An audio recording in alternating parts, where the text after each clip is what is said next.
Praise the Lord and welcome to our program tonight. My goodness, we have a doozy, and I praise God for the guests here we have tonight.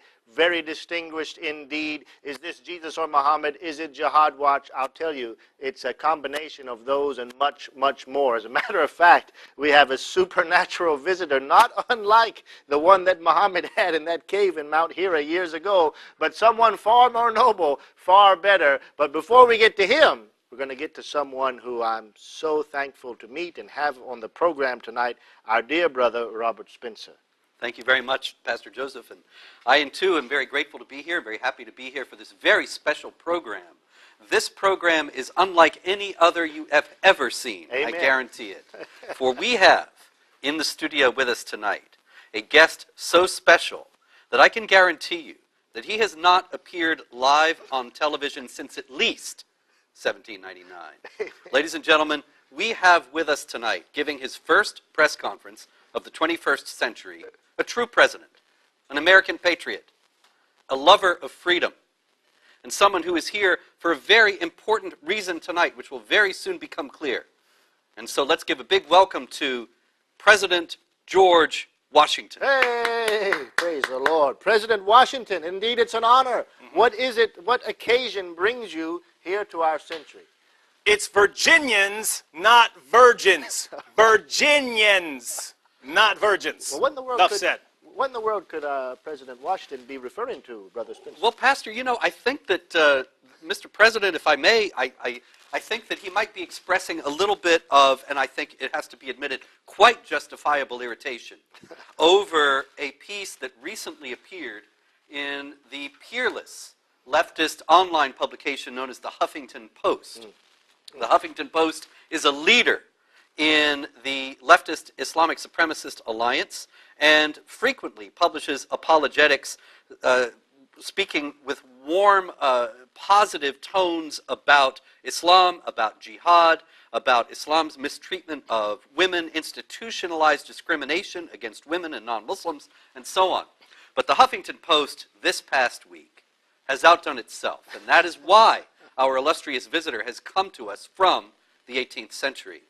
It appears that the Huffington Post has actually gone on record likening George Washington to Muhammad, the Prophet of Islam.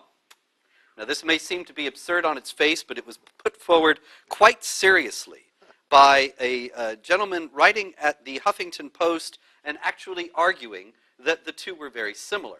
This so incensed the nation's first president that he decided to come to our studios tonight in order to set the record straight. And so, actually, I'd like to take it to you, Mr. President. The first thing I'd like to ask you is, at what age were you when you married Martha Washington? Or actually, more precisely, at what age was she? Was she 9 years old? Or 6 when you made the engagement and 9 when the marriage was consummated? Actually, Martha Custis was 27 years old when I married her, and I was 27 as well. So, in what fifth dimension of HuffPo hell am I anything like Muhammad, who had sex with a 9-year-old girl? I leave that to the nation. Well, we find that not only did this cause President Washington to turn over in his grave, but to appear here to vindicate himself, no less, under these scandalous claims and ridiculous comparison. But of course, before we go any further, because of our audience, some following your excellent blog, Jihad Watch, and others perhaps a bit clueless as to what we're talking about, as you just pointed out.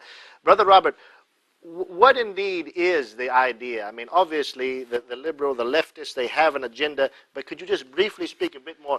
Why would they produce such an article as a time like this? This is a very important question, Pastor, and I think that it's very important also that we discuss it before we get into the specifics of exactly what they're claiming the comparison is.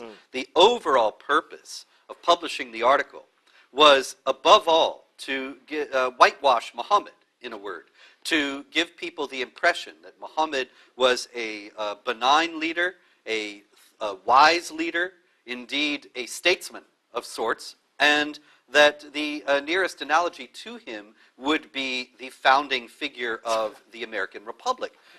This is, of course, coming after a great deal has come out about Muhammad.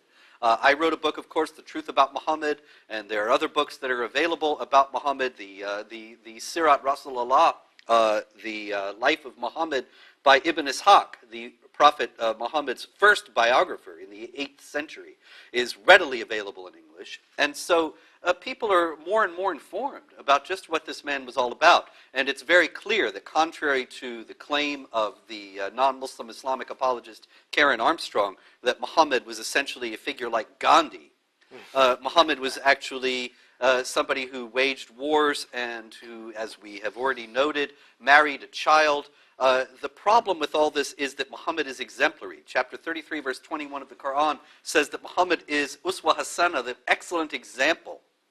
And in Islamic theology, that is understood in a maximalist way. If Muhammad did it, it's right, and it is to be emulated.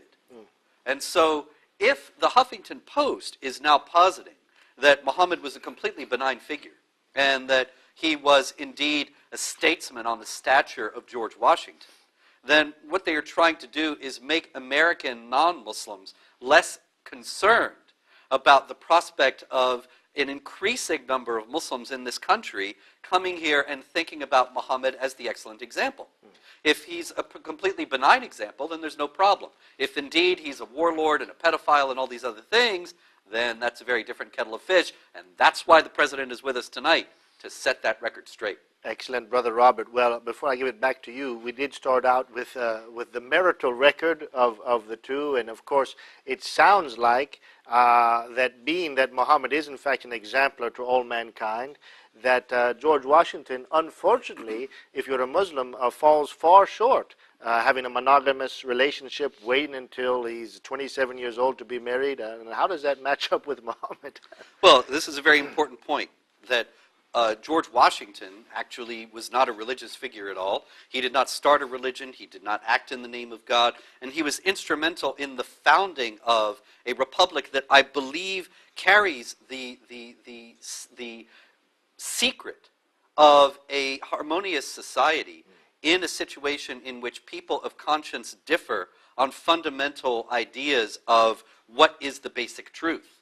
That instead of one group trying to gain hegemony over another, instead of one religion trying to impose its will upon people who are not members of that religion, as we see with people who follow the religion of Muhammad every day around the world, George Washington was instrumental in founding the American Republic, which is based on the idea that there is no established religion, that this is not a recipe for the anti-religious initiatives that have been increasingly common over the last few years. Properly understood, it is a very wise provision that enables people who differ fundamentally on their basic views of life and of the priorities of life to respect one another and to live together in mutual harmony.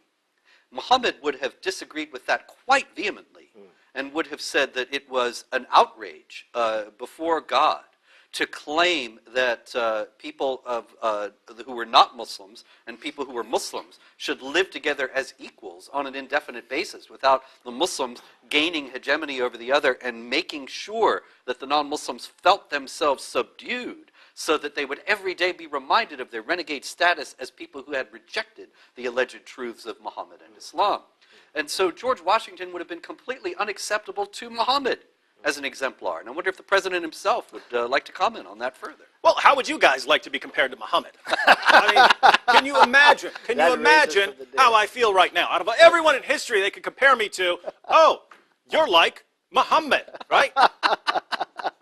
I mean, look, if you said I was like Benedict Arnold, I would, oh, but let's be clear here. Let's be clear here. I would not compare Muhammad to Benedict Arnold because it would be too great an insult to Benedict Arnold, all right? We have to be honest here. Muhammad had sex with a 9-year-old girl. We talked about that. Muhammad had more wives than his own revelations allowed. He told his followers, you get 4, I get more. He had at least 9 at one time. Muhammad married the divorced wife of his own adopted son. Not the sort of man I'd like to be compared with. Muhammad's first impression of his revelations was that they were demonic in origin. He became suicidal and tried to hurl himself off a cliff. Muhammad was a victim, according to your Muslim sources, of black magic that gave him delusional thoughts and false beliefs. Now, does the Huffington Post really expect its readers to believe that as I'm crossing the Delaware, I start flopping around on the ground because I think I'm demon-possessed, and I try to jump into the water because I want to kill myself, and then when I snap out of it, I say, oh, a witch cast a spell on me.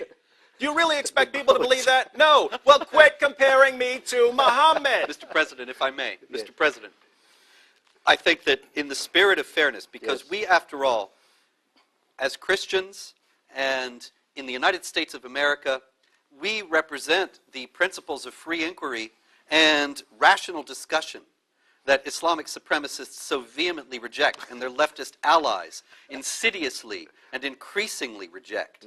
And so I think we should give the gentleman his due, the man who wrote this piece, Craig Considine, who identifies himself as a PhD candidate at Trinity College, Dublin. Let's hope he's not a PhD candidate in either Islam or American history. But in any case, Considine says that in 7th century Arabia, a middle-aged man had a vision to create a new religious and social order for a largely pagan and tribal society. The man Muhammad told his band of followers to behave wisely and civilly. The best among you, he said, are those who have the best manners and character. I wonder if you have any comment on that as something that you would agree with as the author of The Rules of Civility, which is a superb book for teaching a quality of civilization and of gentlemanliness that has largely gone out of the American body politic in our own day. But what do you think of Muhammad as a model of civility? Well, one of the biggest problems I see is how terms are used differently. A term can be used in the Muslim sources like character or morals or something like that. And we turn and use them in Western society, and people think that the Muslim means the same thing as we do in the West, using the same term, fighting, killing, something like that. Well, we mean the same thing. And we find that it's not. So yes, you can quote Muhammad saying all kinds of things that we would agree with. Dig a little deeper and see exactly what he meant by this. So just for instance, on the issue of, let's say, fighting. Right? So I'm a great fighter. I mean, after all, Mr. President, you shed quite a lot of blood, just like Muhammad. I mean, shed so much British blood, it wasn't even funny. Did you slay the British wherever you found them? No, we didn't. Now, that is a But difference. we did slay some British. We did slay some Arrest British. them, besiege them, lie in ambush everywhere for them? Well, not quite. Until they repented and paid the poor due? No, until they left us alone and let us have our own country. I see. All right, so let's Muslim. compare this with Muhammad, because many Muslims would claim that that's exactly what Muhammad did, right? That's exactly what he did. He fought in self-defense, blah, blah, blah. So if we look at the actual pattern laid down in the Muslim sources, we find that there are 3 stages, and I wish that the Huffington Post would get their minds around these stages and they'd quit helping with stage 1. Stage 1 is what Robert Spencer would call stealth jihad. When Muslims are outnumbered, they are taught to promote a message of peace and tolerance. This is the exact same pattern we find in the life of Muhammad. It's the pattern laid down in the Quran. It's the pattern laid down in the Hadith. It's the pattern followed by Muslims for the past 14 centuries. When Muslims are outnumbered, making up a percentage or 2 of the population, they promote peace and tolerance. Organizations like CARE over in the United States, where Muslims make up approximately 1% of the population, what's the message? Islam is peace and tolerance, right? All right. That's the pattern that Muhammad followed when he was a persecuted prophet in Mecca, had very few followers. That's not the final message. That's not the final message. Later, Muhammad had enough followers, he had enough supporters, he had enough alliances to wage what we would call stage 2, defensive jihad. Defensive jihad is a form of defense if the Muslim community is attacked, if the Muslim community is persecuted, Muslims are allowed to defend themselves. Should point out that the Muslims have a much broader view of what constitutes an attack against Islam. Can include criticizing Muhammad, can include making fun of Muhammad's revelations, and so on. But during this stage, Muslims act in self-defense against some perceived attack on their religion or on their prophet. The retaliation can be terrorism, can be going out and marching an army, can be all kinds of things. Later, and we say later because it's very important to keep in mind that stage 2, that self-defense stage, that defensive jihad stage, is not the final revelation of the Quran.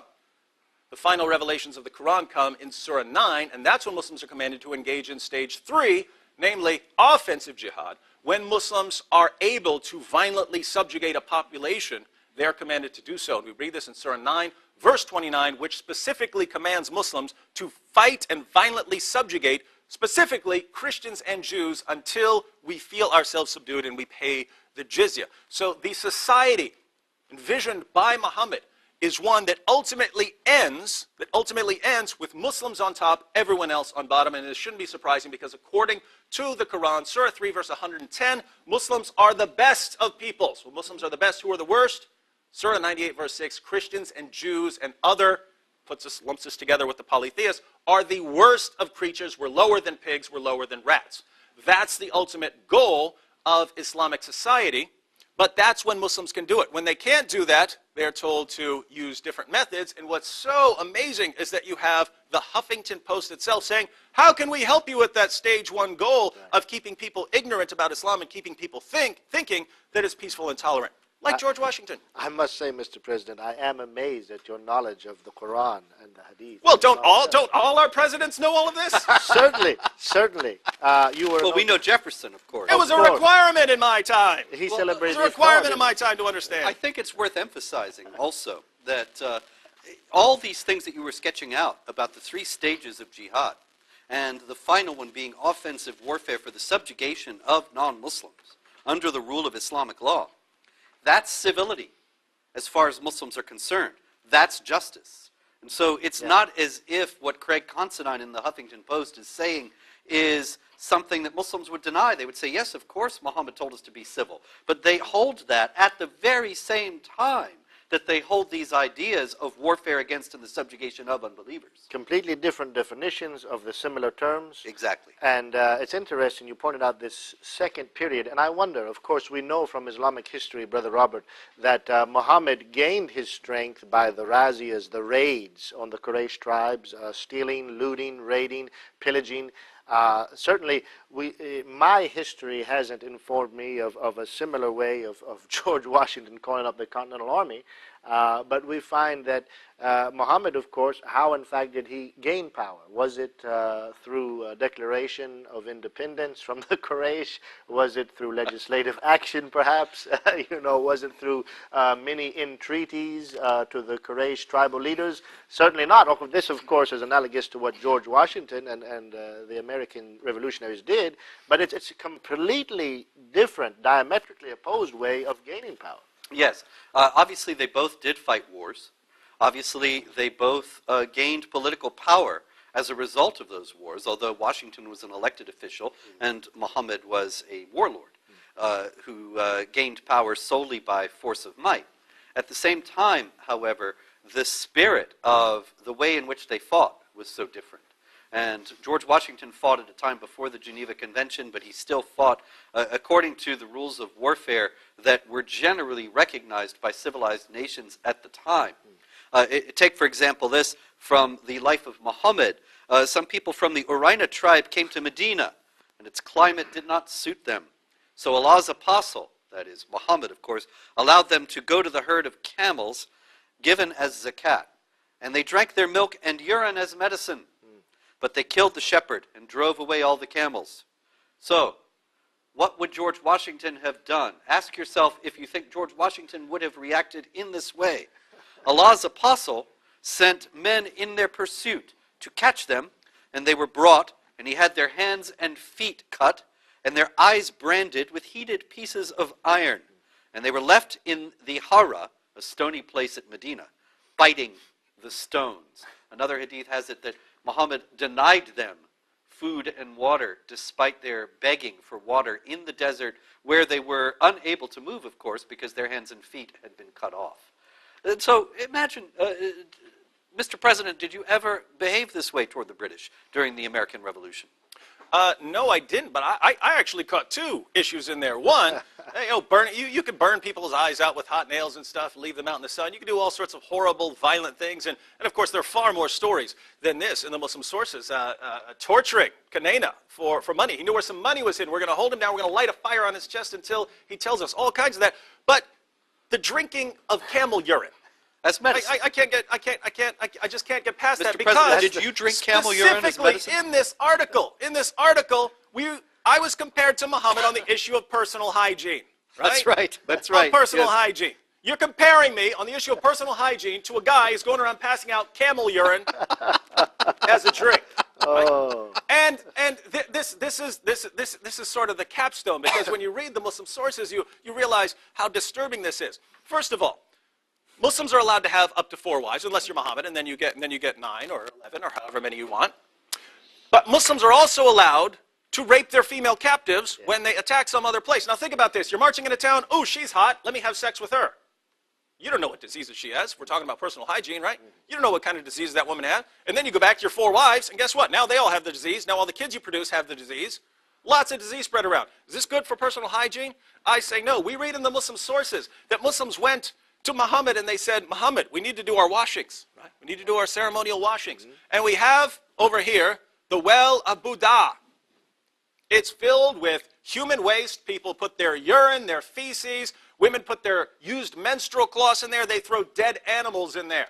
And they say to Muhammad, should we use this water? And he says, yes, water is not made impure by anything. So they're rubbing this all over their face. Is that the sort of hygiene that I would practice? So suppose you sit there, you rub this all over your body. You're not feeling good. You rub it all over your body, clean yourself up for dinner, let's say. Then a fly falls into your meal. What are you going to do? According to Muhammad, you have to dunk the fly in there, because even though one of its wings may have a disease like typhoid or something, the other wing has the cure for the disease. So a fly's over there crawling around on a pile of dog dew, and then lands in your food, and you're sitting there following Muhammad's advice, dunking it in your food. Well, then you get a stomach ache. You want to drink water. Muslims one day found a dead animal floating in water. They said, Muhammad, should we drink this? They said, yeah, water's not made impure by anything. Again, so now they're drinking this water. Muhammad, we know, according to Musnad Ahmad, used to suck on the tongues of other men. He used to suck on their tongues and their lips. Now think about this. You wash up with human feces and urine, right? Then you eat your meal. You're dipping the fly in there with typhoid on it, right? Then you're not feeling good. You get a stomach ache. Let me drink some water. Now you drink some water with a dead animal floating in it. Then you're sucking on the tongue of your buddy here. You're both sick now. And what's the cure when you feel really, really bad? Camel urine. Camel urine, ladies and gentlemen. This is the guy that the Huffington Post compares me to. Mr. President, with all due respect, I must say I've enjoyed the last few minutes of that explanation. But you know, once again, trying to be fair, aren't these really peripheral issues? I mean, after all... Peripheral? They're comparing me to Muhammad on hygiene, saying you should follow, and the article concludes by saying you should follow these practices. You should follow the example set by Muhammad. If you follow the example of Muhammad, you will die. You will die. You will literally get sick and die. The only reason Muslims are still with us is that they were smart enough not to keep washing themselves up with feces, not to keep drinking water from a pool with a dead animal floating in it. They were smarter than their prophet was, and that's why they're alive. So don't say I'm exaggerating.